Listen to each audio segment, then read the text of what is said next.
let's talk a little bit about lightning and this very powerful force that it exploits weakness. It understands it. It follows and pierces through the weakest trajectory.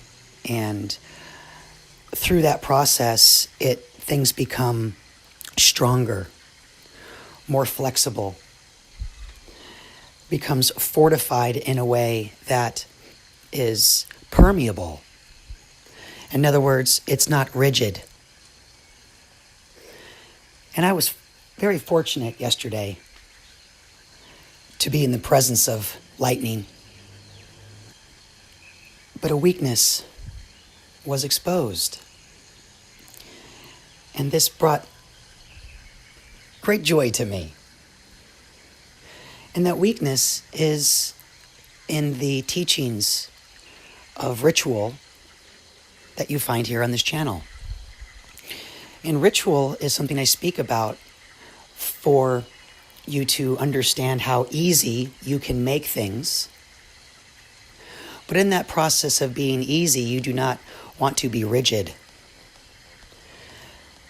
You want to have the ability to change.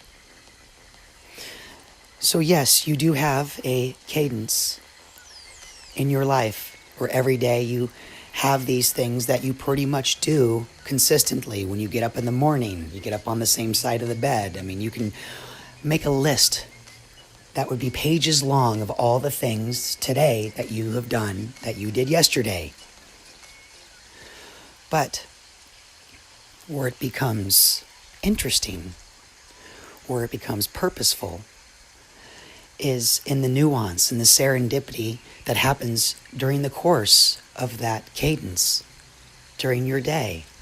The new information, the new data that comes in, that now through importance, through attention, through the mere aspect of noticing that things have changed, but in your ritual, in your daily routines, allow for new concepts to enter into your life.